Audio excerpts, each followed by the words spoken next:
கடன், பெண்கள், ஒரு ரிப்போர்ட்டருக்கு பாதுகாப்பு இருக்கா? ஒரு கோவில் செக்யூரிட்டி பாதுகாப்பு இருக்கா? அடிக்கிறவர் யாரு? அடிக்கிறவர் யாரு? ஆளும் கட்சி எம்எல்ஏ. இதுக்குதான் ஓட்டு போட்டு தேர்ந்தெடுத்த அம்சமா? இருக்கிறதுலே ஏழைகளுக்கு என்னங்க மிச்சம் இருக்கு? நம்ம உடம்பு ஒண்ணுதான், அந்த உடம்ப கூட வேலை பேசுறாங்க. கிட்னி முறைகேடு, அந்த கிட்னி முறைகேடை வச்சு நான் கார் வாங்கினா ஃபிளைட் வாங்கினா கேட்டுட்டு இருக்கிறாரு இன்னொரு எம்எல்ஏ. என்னைக்கா கேள்விப்பட்டிருக்கீங்களா எல்லா எம்எல்ஏ மேல குற்றச்சாட்டு வர்றத? கோவில், கடவுளுக்கு பாதுகாப்பு இல்ல. ஒரு பக்கம் திருப்பரங்குன்றத்தில் அவ்வளவு போராட்டம் பண்ணி ஆஹா காப்பாத்துறோம் ஓஹோ காப்பாத்துறோம் சொன்னாங்களே, சுப்ரீம் கோர்ட் ஹைகோர்ட் என்ன சொல்லுச்சு? என்ன சொல்லுச்சு? நீங்க அரசியல் பண்ணிருக்கீங்கன்னு ஹைகோர்ட் சொல்லுச்சு. ஒத்துக்குச்சா இல்லையா அந்த அரசாங்கம்?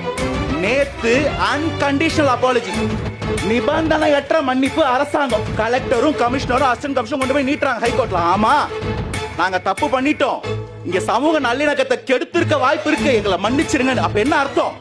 உங்க ஒவ்வொருத்தரோட பிரச்சனை, ஒவ்வொருத்தருக்கும் பிரச்சனை. இன்னமும் நாங்க மாற மாட்டோம், கட்சி வராதுன்னு சொல்லிட்டு இருந்தீங்கன்னா நீங்க நம்புங்க, கண்ணை மூடிட்டு இருங்க.